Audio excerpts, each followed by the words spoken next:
दोस्तों, अपनी स्क्रीन पर इस शब्द को ध्यान से देखिए। क्या आप बता सकते हो कि ये क्या लिखा हुआ है? आई नो, आप कहोगे कि ये वर्ड तो बिल्कुल मीनिंगलेस है। ऑफ कोर्स दिखने में हमको मीनिंगलेस लगता है, बट अगर मैं आपको एक क्लू दूं, देन ये मीनिंगलेस दिखने वाला वर्ड भी मीनिंगफुल बन जाएगा। अगर इस वर्ड के हर एक लेटर को आप 3 लेटर बैकवर्ड लेके जाओ एंड देन इसको देखने की कोशिश करो, तो ये वर्ड एकदम से मीनिंगफुल बन जाएगा। और आप ये देख सकते हो कि ये क्या लिखा हुआ है, हेलो। सो आई थिंक अब आप समझ गए होंगे कि मैंने यहाँ पर क्या किया। मैंने हेलो वर्ड को एक मिस्टीरियस वे में हाइड कर दिया। हमने अपने मैसेज को छुपा दिया, और हम इंसान सदियों से अपने मैसेजेस को छुपाते हुए आ रहे हैं।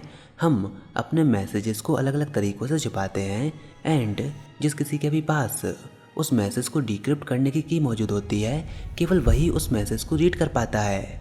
और मैसेजेस को इनक्रिप्ट करने के सिस्टम को हम बोलते हैं साइफर सिस्टम। और हज़ारों सालों से हमारी दुनिया में कई सारे साइफर सिस्टम का इन्वेंशन हुआ है, जिससे कि हम किसी थर्ड पर्सन से अपने मैसेजेस और सेंसिटिव डेटा को हाइड करते हुए आ रहे हैं। पर इसके साथ ही साथ मैसेजेस को डिक्रिप्ट करने का भी सिस्टम इनक्रिप्टेड सिस्टम के साथ इवॉल्व होता हुआ आया है। तो हर बार जब भी कोई साइफर सिस्टम डिक्रिप्ट हो जाता, तो एक और न्यू एडवांस इनक्रिप्शन को डेवलप किया जाता। तो आज हम इन्हीं कोड्स और क्रिप्टोग्राफिक सिस्टम के एवोल्यूशन को जानने की कोशिश करेंगे। क्रिप्टोग्राफी का मीनिंग क्या होता है?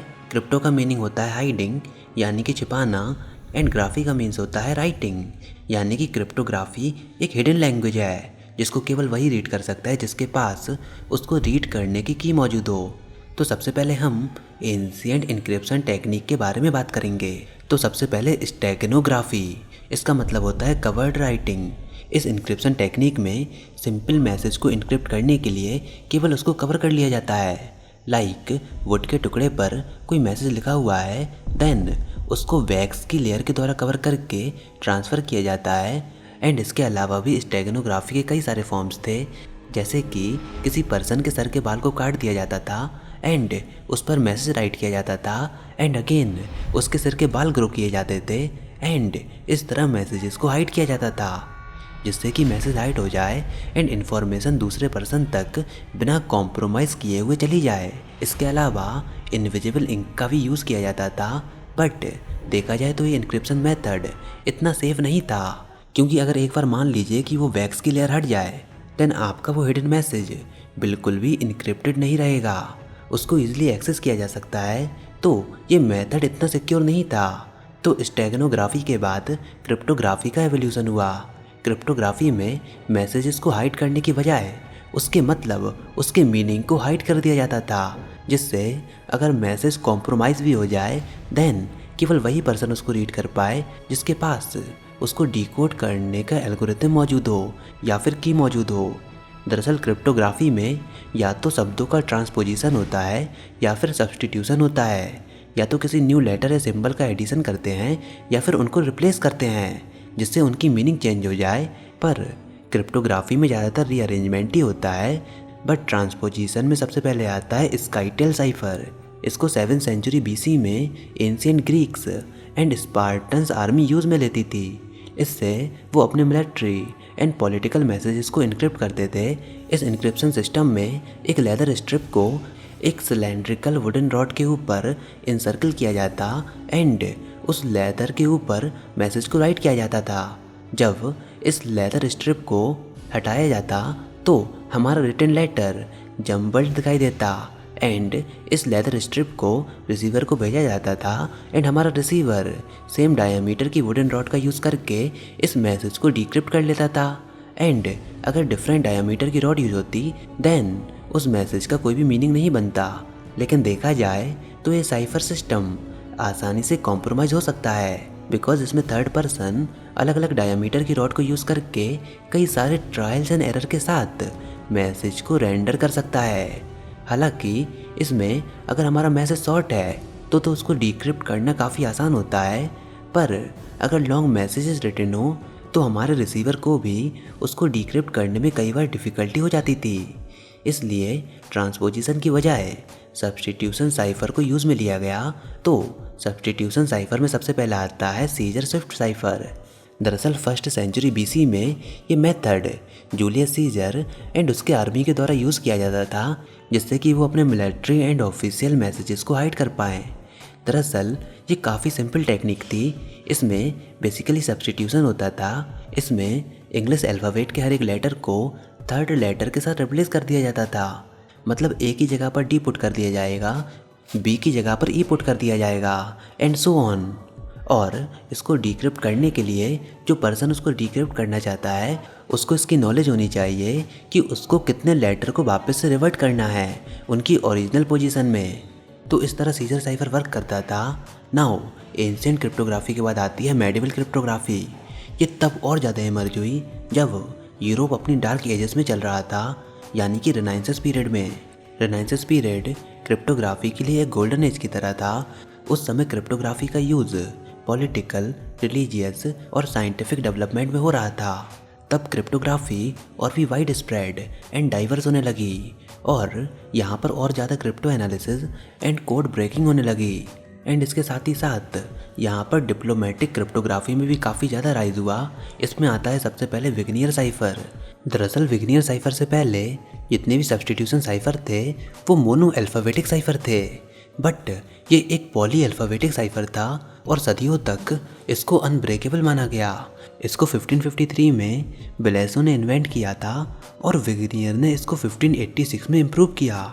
और इस साइफर का यूज़ यूरोपियन डिप्लोमेट के द्वारा 19th सेंचुरी तक होता रहा। ऐसे ही अगला है बेबिंगटन प्लॉट।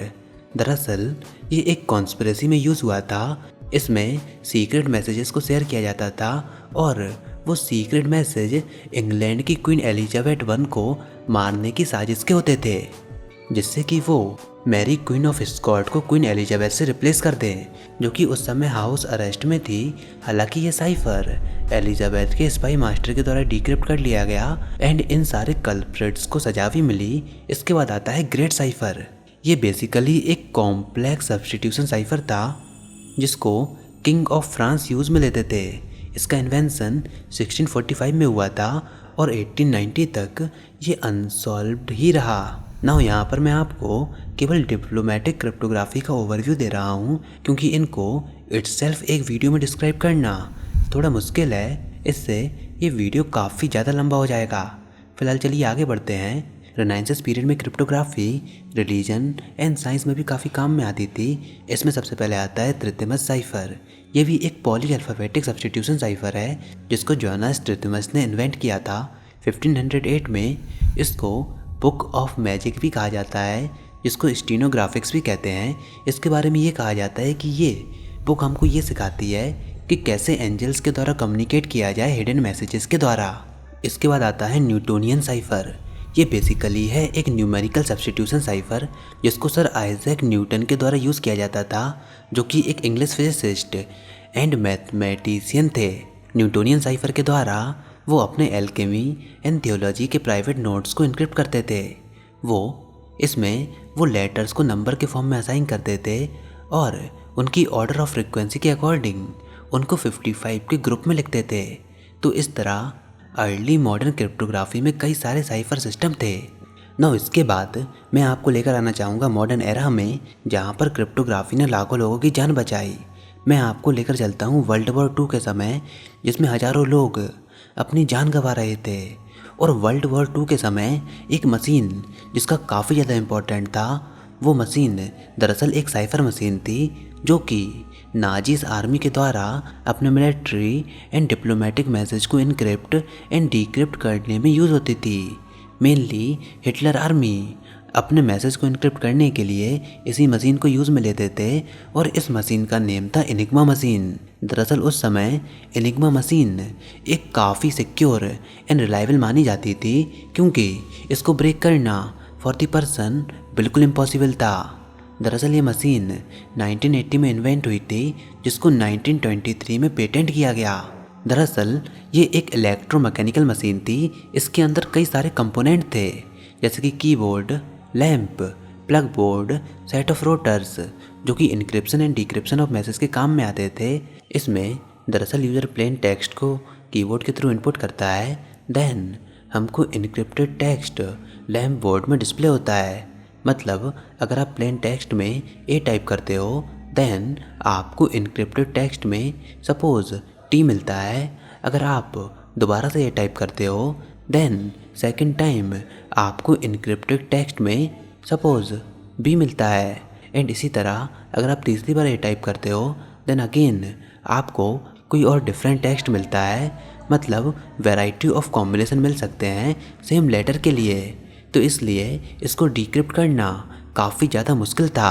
प्लस इसके अंदर प्लग बोर्ड फैसिलिटी को भी ऐड किया गया जो कि इस मशीन को और भी ज़्यादा सिक्योर बनाती है। रोटर हर बार की दबाने पर स्ट्रोक की पोजीशन को चेंज करता है और इन्हीं रोटर्स के कारण हर बार सेम कीवर्ड को प्रेस करने पर भी हमको आउटपुट में डिफरेंट रिजल्ट मिलता है। इसलिए एनिग्मा मशीन को डिकोड करना, इसके कोड को रेंडर करना बाय अ ब्रूट फोर्स मेथड इम्पॉसिबल था। इसको केवल वही डिक्रिप्ट कर सकता था जिसको रोटर की पोजीशन मालूम हो। और इसकी सिक्योरिटी को मेंटेन करने के लिए रोटर्स की सेटिंग को और प्लग बोर्ड की सेटिंग को डेली चेंज किया जाता था नाजीज आर्मी के द्वारा। और वो जो मैसेज को सेंड करते थे वो मॉर्स कोड या फिर रेडियो फ्रिक्वेंसी के थ्रू करते थे।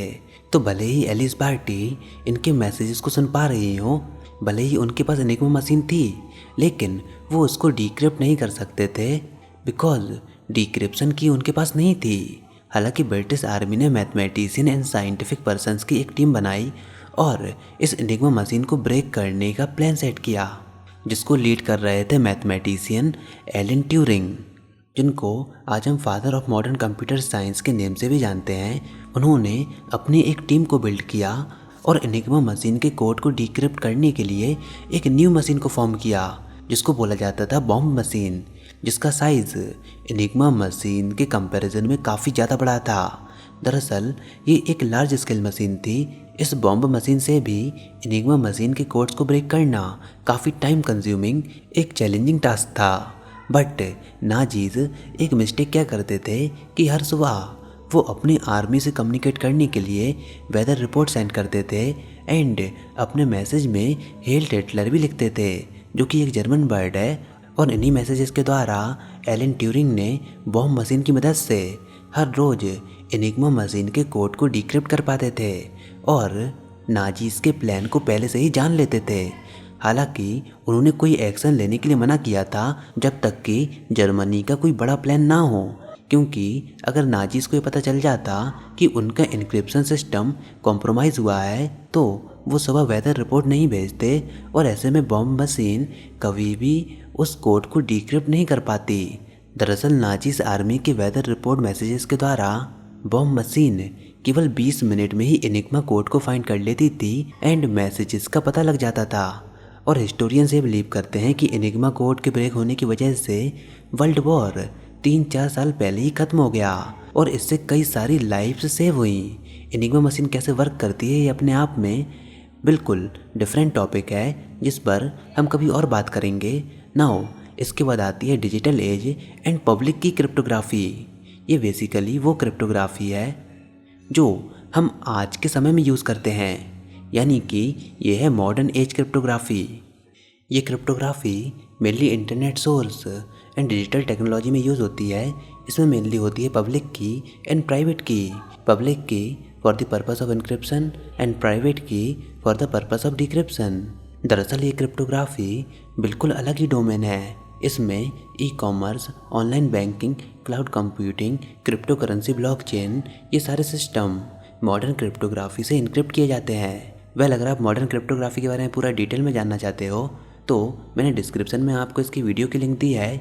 इसमें मैंने मॉडर्न क्रिप्टोग्राफी से लेकर क्वांटम क्रिप्टोग्राफी जो कि फ्यूचर ऑफ क्रिप्टोग्राफी है उसको पूरा डिटेल में कवर किया है। मैं इस पर ऑलरेडी हाफ एन आवर की वीडियो बना चुका हूँ जिसको आप चाहो तो देख सकते हो।